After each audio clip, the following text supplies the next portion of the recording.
Me complace acercarles una breve síntesis del curso impartido a los estudiantes de la Universidad Nacional de Córdoba sobre este tema, hoy muy en boga desde el aporte que han realizado en el avance las investigaciones sobre el tema. Mi propuesta se dirige hacia el análisis, evaluación y terapéutica de los sonidos del habla dentro de la metodología, o sea, el aspecto fonético articulatorio, para el cual se comienza proponiendo una clasificación fonética desde el modelo neuromuscular funcional, conjuntamente con el análisis de la biomecánica del habla, profundizando y explicando el aspecto ejecutivo en la producción de los sonidos, cuáles son los mecanismos que desde la anatomía y la fisiología deben darse para dicha producción. Su evaluación detallada se desarrolla dentro del protocolo de evaluación, el PENCH, en conjunto con todo el estudio neuromuscular y funcional estomatognático. El habla es una de las funciones que desarrollamos dentro del protocolo. Y luego la propuesta metodológica está dirigida hacia la terapéutica. Y partiendo todo esto de la clasificación fonético-articulatoria desarrollada de acuerdo, como digo, al modelo neuromuscular funcional y toda una técnica aplicada dirigida a la terapéutica. Así que vamos a ver una clase resumen que fue brindada el 11 de julio del 2020. Estudiar e investigar los sonidos del habla implica tener en cuenta a las estructuras que conforman el sistema estomatognático, estructuras que van desde la cintura escapular hasta la sutura coronal e involucra a todos sus componentes y cavidades. A estas cavidades que en su momento denominé espacios funcionales, fundamentales para la producción de las propias funciones, para la funcionalidad. Y no solamente estas estructuras están compuestas por estructuras esqueletales, neuromusculares, dentarias, sino que también este sistema estomatognático está conformado por lo que denominamos órganos. Las funciones se abastecen y son posibles gracias a la diferenciación de órganos cuya terminología implica estructuras que son conformadas por células especializadas para la función que ese órgano va a cumplir, tanto sea una función como varias funciones. Por lo tanto, cuando nosotros evaluamos el resultado funcional, tenemos que estar pensando, evaluando y tratando a estas estructuras cuyas conformación también los coloca como órganos. Estamos tratando el resultado del funcionamiento orgánico estomatognático.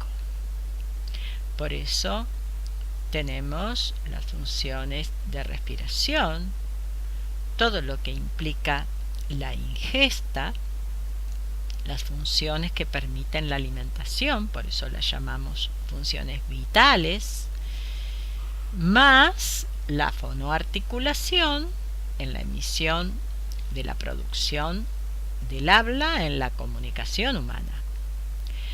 Cada uno de estos órganos contiene estructuras, como dije, específicas para la función a desarrollar. Por lo tanto, vamos a ver que entre estructuras y espacios funcionales, la neuromusculatura, en la biomecánica de las funciones, y en este caso también en el habla, va a desarrollar una actividad de tipo valvular. En el habla es múltiple porque cada sonido del habla es una actividad valvular diferente.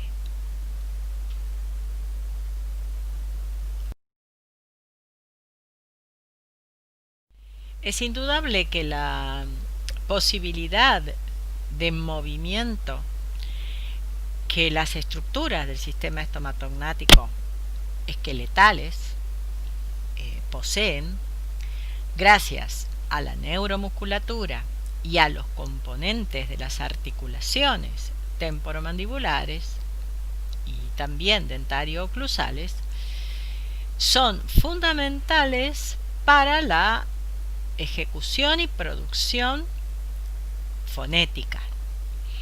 Cada uno de los componentes del sistema tiene una intervención fundamental y cualquier alteración que puedan tener, tanto morfológica como algún déficit, digamos, de tejido, o disminución, o cambios, o ausencia, o limitación neuromuscular, o limitación articular, va a generar adaptación, lo que después denominamos disfunción, o sea, una producción fonética adaptada y adecuada a las posibilidades estructurales y de desplazamientos.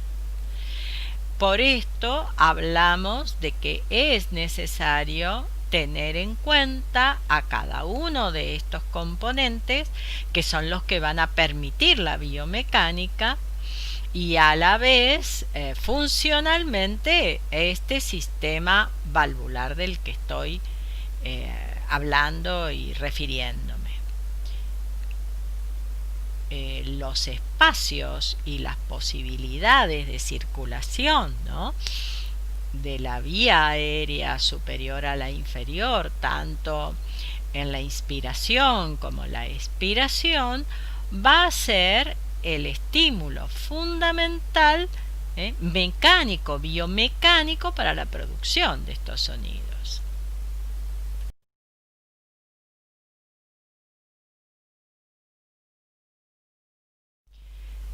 En esta placa vamos a desarrollar dos aspectos.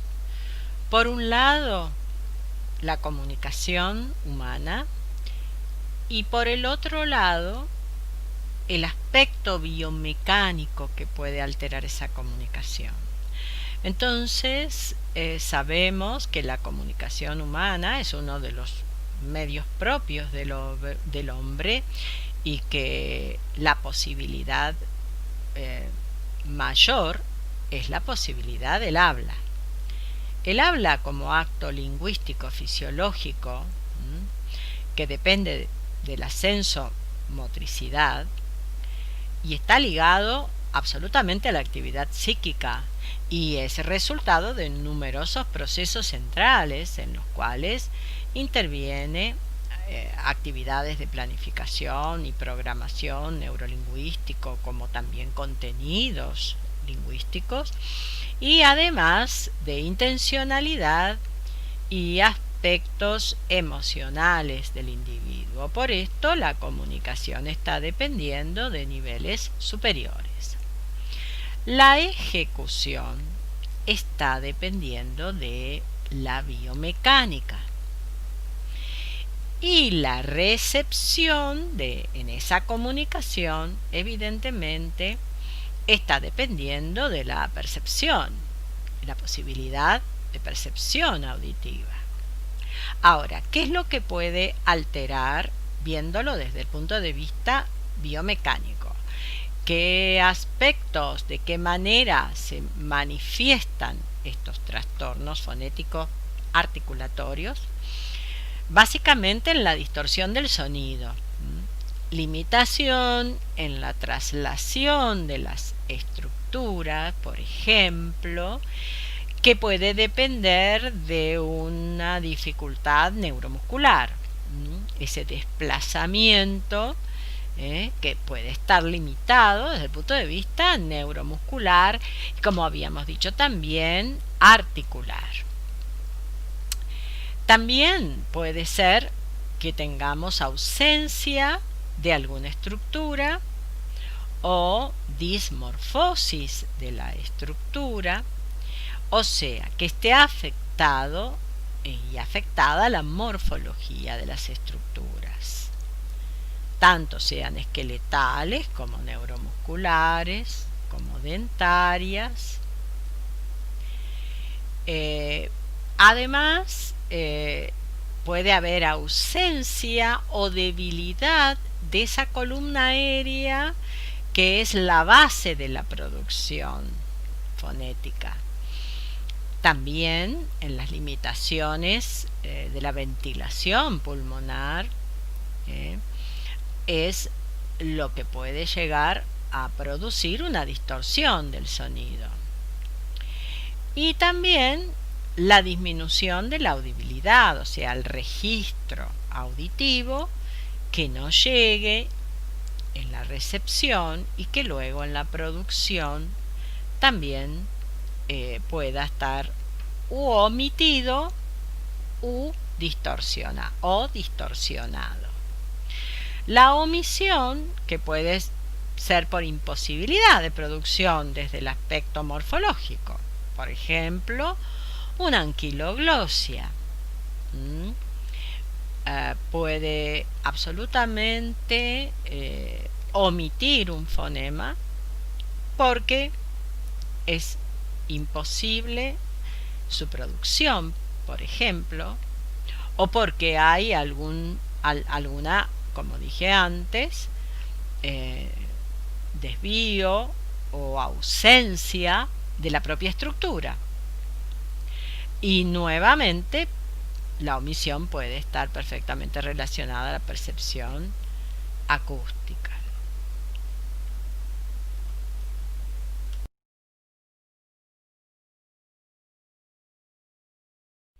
Por lo tanto, vamos a sintetizar, ¿no? Haciéndonos entonces, tratando de responder esta pregunta: ¿por qué una clasificación fonética desde el concepto neuromuscular funcional? Porque desde este concepto se interpreta el fonema como un resultado entre la actividad neuromuscular en relación con las estructuras de soporte, los cuales participan articuladores y resonadores, teniendo como base, no podemos dejarlo de mencionar, el estímulo sensomotriz que implica esa columna aérea expiratoria y a partir de la cual vamos a producir el fonema y el aspecto fonético del fonema. Siendo esta columna aérea expiratoria el principal estímulo sensomotor para la producción de la fonética en el habla, muchas veces me pregunté por qué no se describe en el estudio propio de los sonidos del habla qué características tiene ese soplo expiratorio, ¿no? cómo se está presentando en realidad, y tenemos una cantidad de características diversas. Podemos tener presencia o ausencia o disminución, ¿verdad? En cuanto utilizado para el habla, para la fonética. También ese soplo puede ser continuo, ¿eh? Y puede tener una duración aceptable como para terminar una frase, un pensamiento, un mensaje, como puede ser discontinuo, justamente por falta de esa presión, ¿no? Subglótica necesaria, de esa columna suficientemente, digamos, organizada y en una proyección que permita la posibilidad fonética, y puede verse interrumpida, o sea que puede ser fluida o no, y puede ser, como digo, suficiente o insuficiente. Y como decía, esto sí está verdaderamente proyectado, ¿eh? Por la vía que el fonema necesita, o en general hay muy poca, esto tiene que ver mucho con la apertura bucal, y por lo tanto la pronunciación, la articulación y el resultado fonético es absolutamente, se ve comprometido, ¿no? O sea, y también hacia dónde está dirigido esta columna aérea, ¿eh? Entonces la fonética cambia absolutamente cuando la dirección del soplo cambia, no solamente en bucal o nasal, puede ser bucal, pero si hay un desvío mandibular, evidentemente la proyección en cuanto a la direccionalidad del soplo cambia, y esto hace que el sonido, que el resultado se opaque, se altere y no sea el sonido adecuado. Entonces, acá tenemos dos aspectos: considerar todas estas características de la columna de aire, ¿no? Para esta acción aerodinámica, ¿no? que necesitamos en la fonética, y que está dependiendo absolutamente de la actividad neuromuscular funcional que realice el principal músculo respiratorio, que es el diafragma. Por eso decimos que nosotros trabajamos más allá de las estructuras y neuromusculatura del sistema estomatognático, en conjunto permanentemente con la musculatura específica respiratoria, ¿no? Diafragma e intercostales, en la producción de esta columna aérea. Entonces vamos a ver cómo la función valvular, ejercida por la neuromusculatura y organizada por unidades funcionales, que en cada fonema van a tener distinto rol, cada una de ellas, ¿verdad? Vamos a ver que la primer válvula que la columna aérea expiratoria tiene que cruzar es la glotis, y puede o no haber acción de acercamiento de las cuerdas vocales, como el desplazamiento de la base de lengua hacia la pared faríngea para, digamos, comprimir ese espacio por el cual va a permitir la salida del aire. También la unidad velofaringea, con su intervención en la distribución de esa columna aérea hacia la cavidad nasal y bucal. Como la otra válvula es la lengua palatal,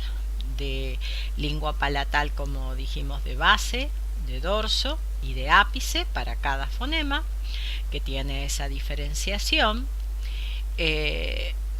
La acción valvular labiodental para la fricación del fonema F, y bilabial para los fonemas explosivos o fricativos que tienen lugar y que van a encontrarse con esta válvula.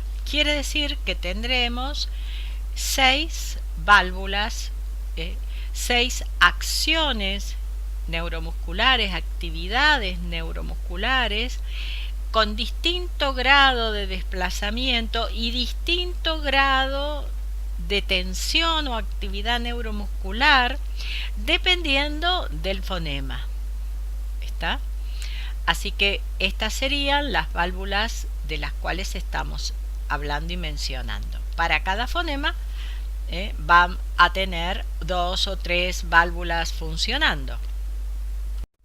En líneas generales y de una manera esquemática, sin poder en esta clase abreviada hacer la demostración específica de esta clasificación fonética, voy a describir cómo podemos hacer, digamos, la diferenciación entre los distintos tipos de emisión fonética a partir de la observación de esta columna aérea expiratoria, de este soplo en relación a la actividad neuromuscular, cómo se produce y en qué fonemas se ven diferencias y están asociados de acuerdo a la relación actividad neuromuscular y soplo. Esta es la característica que tiene esta clasificación fonética que agrega alguna cosita más a lo que es la clasificación fonética desde la lingüística, desde ya. Esto se hace en relación a la interpretación biomecánica de la emisión fonética de cada uno de los sonidos del habla. Entonces, así evaluamos y desde aquí tratamos en el método. ¿Está? Entonces, el soplo puede ser oclusivo, como todos sabemos, fricativos y abiertos en las vocales. La diferencia es que en lo oclusivo, con respecto a la columna aérea, podemos tener un soplo que va hacia la cavidad bucal para ser emitido, pero la actividad neuromuscular se opone y esa direccionalidad de esa columna va a ser emitida por fosas nasales. Quiere decir que acá tenemos un soplo que viene hacia la cavidad bucal, encuentra resistencia neuromuscular que no cede, por lo tanto el soplo se dirige a la emisión nasal como en los fonemas Pero puede suceder que viene la columna aérea, se encuentra con una oclusión propuesta y opuesta por la neuromusculatura, que en una contracción continua hace que se oponga, de modo que ese soplo va a tener que tener la fuerza suficiente para vencer la resistencia que le opone la actividad neuromuscular, y de esta manera ese soplo se emite por vía bucal. ¿Cuál es el caso de p, t, k, ch? Que aquí ch está colocado como oclusivo explosivo en lugar de fricativo, como figura en la lingüística, porque consideramos que necesitamos hacer realmente una detenimiento de ese soplo, una resistencia a la salida para que sea evidentemente ch. Entonces, oclusivos totales y explosivos, y oclusivos explosivos. Luego vienen los fricativos. En los fricativos la salida del soplo está asegurada por vía bucal, con una apertura más limitada, más abierta, dependiendo del fonema y de la unidad funcional que sea fundamental en su ejecución. Tal es el caso de b, s, z, l, j, g, diferenciados entre sordos y sonoros o fonos y áfonos. El otro tipo de fricativo va a ser un fricativo vibrante porque va a continuar el soplo con la emisión por vía bucal, pero con alternancia, una alternancia simple o múltiple que le opone la actividad neuromuscular, en este caso linguo-apical, en oposición al pasaje, y va a dar lugar a los fonemas r o r. Así llegamos a las vocales, que son soplos continuos con diversidad de apertura para ir de las más abiertas a las más cerradas, que eso tiene que ver con apertura y cierre mandibular, ¿no es cierto? Es la unidad funcional cráneo-mandibular la que está dirigiendo esto, y un poquito levemente en propulsión en la I. El soplo es continuo con diversidad de apertura sin oposición a la emisión.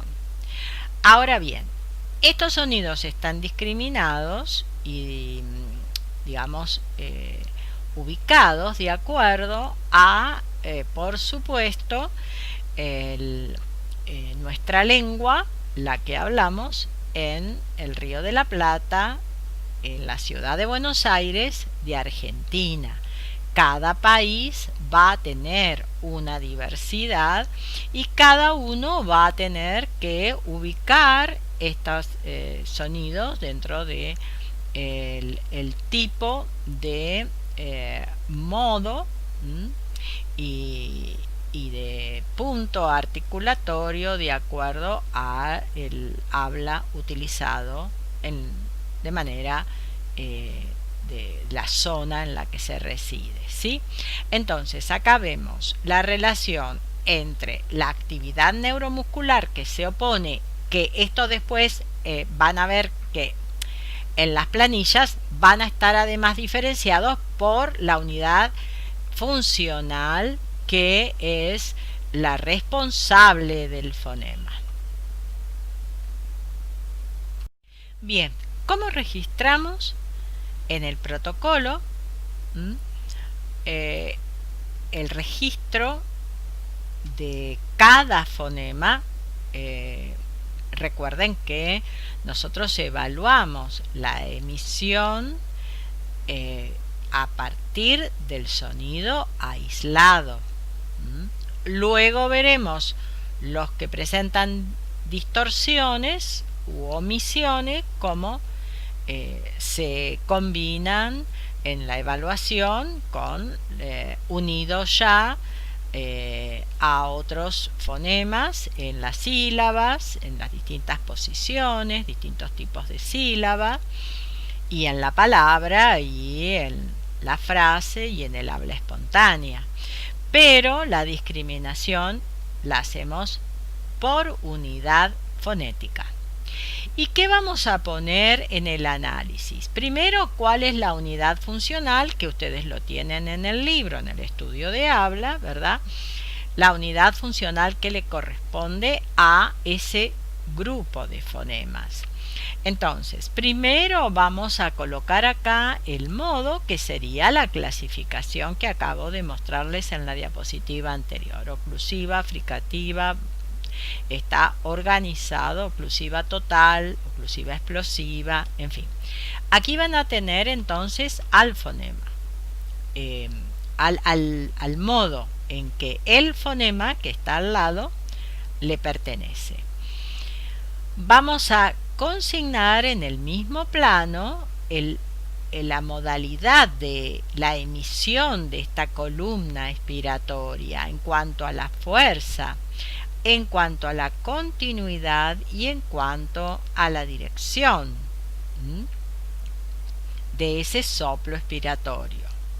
Inmediatamente está la resonancia, porque vamos a ver si los resonadores que se implementaron o que surgen de esa emisión son nasales u orales, dependiendo cuál sea el fonema, cuál le corresponde, y allí veremos si hay distorsión y desvío de la columna.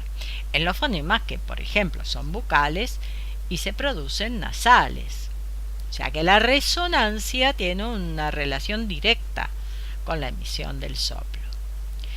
Necesitamos evaluar si hay aumento de actividad o disminución de la actividad, o esa actividad neuromuscular ha sido adecuada para direccionar ese soplo expiratorio en la producción del fonema y para, digamos, producir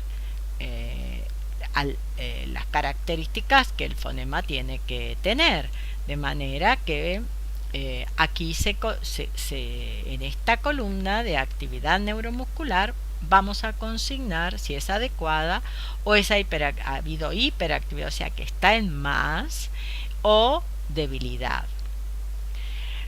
Inmediatamente vamos a ver hacia qué puntos de contacto se realizó el desplazamiento. Si es el punto esperable, o ese punto se ha desplazado, se ha sustituido por otro, en fin.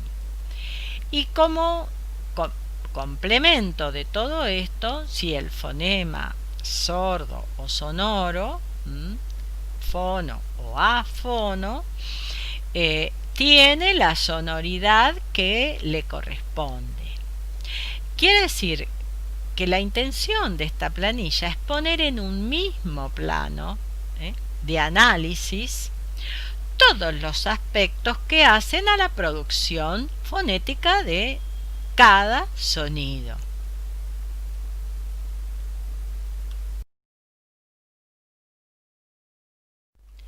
Aquí tenemos la participación de la actividad neuromuscular por las unidades funcionales,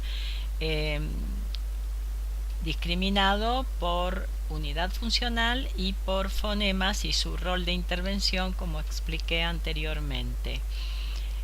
Y como vemos, acá tenemos las vocales de más abiertas a más cerradas y el fonema S como también determinante en la participación de la unidad funcional cráneo-mandibular.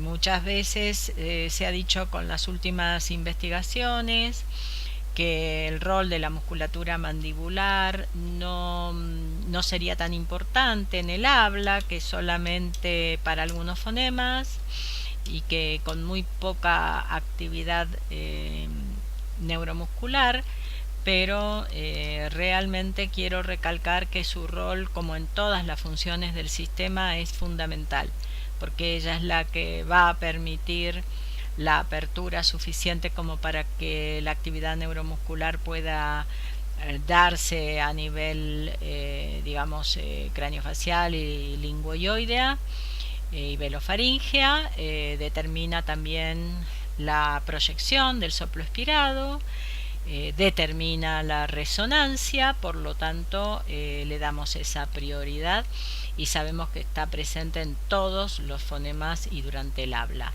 Lógicamente que, bueno, allí habría que discriminar que para el habla, la comunicación, digamos, de persona a persona, o en el diálogo o en la conversación, el cóndilo no extruye, no sale de la cavidad glenoidea, simplemente son movimientos que se producen dentro de ella, y sí puede excursionar en el canto o en el grito o en el llanto fuerte, actividades que, bueno, son complementarias, pero en el habla fundamentalmente, al hablar en voz muy alta y al hablar a un grupo social importante, para la proyección de la voz, entonces tanto en lo que denominamos pronunciación, ¿no?, la actividad fonético-articulatoria, necesitamos de esta unidad funcional. ella es la que moviliza el sistema. Así que más allá de esto queremos darle su rol fundamental y bueno, justamente está colocada con las vocales para que digamos donde evidentemente la proyección del soplo es más importante y necesita mayormente de su apertura, ¿no?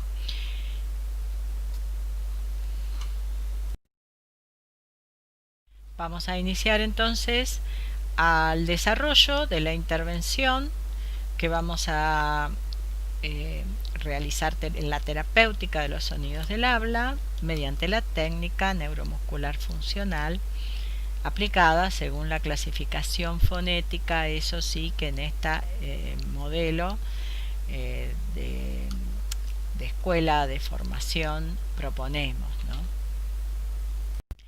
Luego de la aplicación del protocolo que digamos que realizamos y también de otros posibles métodos o técnicas instrumentales en el estudio de la producción de los sonidos del habla, tendremos en cuenta en sus resultados las características, como digo, para llegar al resultado fonético que hemos detectado ya, sus alteraciones, adaptaciones y compensaciones realizadas de acuerdo al punto y modo de articulación y a todo lo evaluado, como estructuras y articuladores, o sea, estructuras que participan, ¿no es cierto?, de la articulación, como la calidad de los espacios funcionales y la calidad de la actividad neuromuscular realizada por la neuromusculatura, ¿no es cierto? Como siempre, la morfología primero y la condición neuromuscular, como la eficiencia y direccionalidad de la columna aérea en el soplo expirado o en esa columna aerodinámica que permite la sonoridad, y también la calidad de la resonancia. En este resultado vamos a ver que todos estos aspectos nos van a dar la base del diagnóstico diferencial para la organización de la terapéutica. Pero a esta terapia específica, luego de haber detectado estos puntos, vamos a tener que sumarle, ¿no es cierto? Vamos a tener que sumar a todo esto el abordaje de la prosodia, como que sabemos que es el estudio de los elementos del habla que no constituyen segmentos fonéticos, ¿no?, sino que son propiedades de unidades articulatorias superiores del habla, como el acento, la entonación, ¿no? Así que la prosodia van a ver en las distintas situaciones clínicas en el abordaje cómo lo vamos sumando, porque tenemos que también construir ese registro perceptivo, audible. También la melodía, que si bien sabemos que forma parte de rasgos suprasegmentales, como la entonación, ¿no es cierto?, constituye esa secuencia que en el discurso se constituye como una línea melódica y contribuye mucho, por supuesto, relacionado ya aquí al significado del discurso. Y la entonación en cuanto a la relación entre altura y tono, que también tiene una vinculación con el contenido del significado. Recuerden que se denomina tonema a este tono de la entonación, evaluado, estudiado así, y que le corresponde a la fase final de lo que sería la curva melódica, estudiado así, denominado así en lingüística. Por lo tanto, las bases, digamos, neuromusculares y funcionales para tener una adquisición o una corrección de alteraciones, adaptaciones o compensaciones articulatorias, en el entrenamiento no vamos a dejar afuera estos aspectos que van absolutamente condicionando incluso la inteligibilidad, no solo en la pronunciación de los sonidos, sino en la interpretación del contenido del mensaje. ¿Está? Por eso que vamos, como decimos siempre, ¿no? Del análisis a la síntesis. Así que esto es lo que en este cuadro tenganlo presente, porque creo que aquí está bien consignado todos los aspectos que vamos a abordar en la terapia neuromuscular funcional.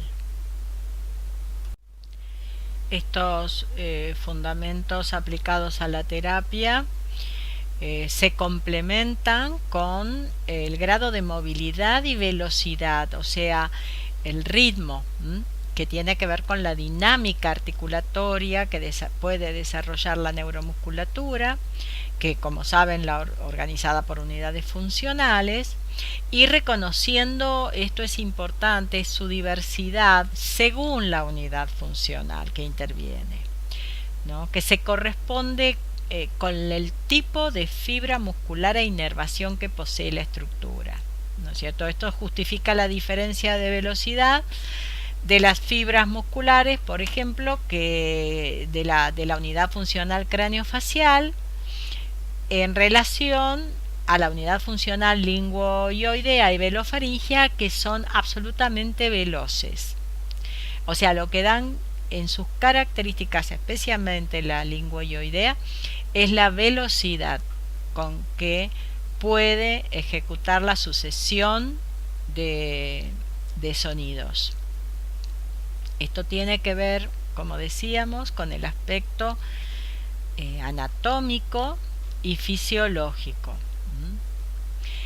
Esta secuencia de sonidos se realiza en forma gradual también cuando vamos a abordar terapéuticamente, no abrupta, y lo que van a ver cómo digamos, promovemos la emisión del fonema utilizando el sostén de esa emisión y luego la repetición al principio, para luego pasar a la repetición veloz coordinada, de modo que temporal y espacialmente vamos a trabajar la coarticulación, es decir, las variables que se presentan en el habla, estableciendo un nexo imprescindible entre la producción y la percepción audible y el registro que tenemos que crear.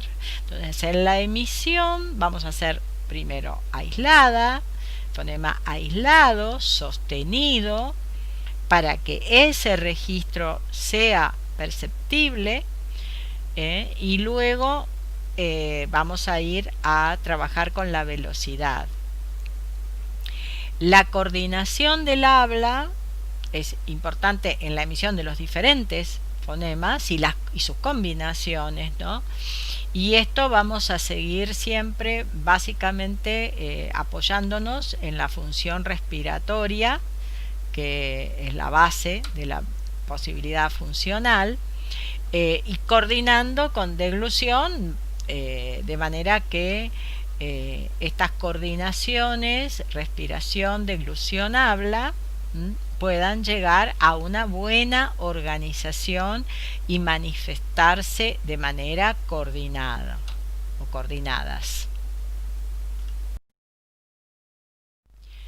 Bien, entonces, a través de este camino que propone el método y la técnica, nuestro objetivo va a ser lograr ese engrama sensomotor auditivo del habla, para lo cual, como estuve explicando, vamos a tener de aliados, ¿no es cierto?, al sistema respiratorio, para construir esta articulación y fonética correcta, a partir también de la estimulación audible y auditiva. Por lo tanto, estos tres aspectos son los que van a interactuar permanentemente en la construcción de la fonética. Y teniendo presente que todo lo que implique producción fonética está implicando una acción valvular a través de las cavidades y de los órganos que cada vez tenemos que mejorar, ajustar hasta que esto sea eficiente, considerando que este es el estímulo básico fundamental. De esta manera conseguiremos y buscaremos también para la construcción de este engrama generar esta propiocepción neuromuscular desde el punto de vista neuromuscular, pero asociado al registro o percepción audible en la emisión fonética en conjunto con el aspecto resonancial, tanto la emisión del sonido y su resonancia o del sonido áfono, ruido, y su emisión. Esto es lo que va a dar lugar a que esto adquirido sea absolutamente integrado al sujeto, y de esta manera conseguir que lo propuesto, lo trabajado, lo adquirido quede en su registro y en su producción fonética desde nuestro abordaje, nuestra terapéutica en adelante, y su comunicación de esa manera sea el objetivo logrado, una comunicación inteligible. Esto es muy importante, que los sonidos estén diferenciados y que la comunicación, este objetivo fundamental, pueda darse de manera económica, como todas las funciones, y eficiente. Bien, entonces espero que estos aportes sean interesantes para ustedes, y los espero si quisieran realizar el módulo de habla completo en nuestra plataforma de e-learning en la dirección www.normachiavaro.com como curso de modular, y en donde vamos y tenemos el desarrollo a través de la clase, tanto de evaluación como de terapéutica, con la técnica aplicada en casos clínicos, y el objetivo indudablemente es que ustedes aprendan esta técnica para poder ser utilizada con sus pacientes, y esperamos brindarles este aporte y que sus terapéuticas realmente sean eficientes para bien del paciente. Muchísimas gracias.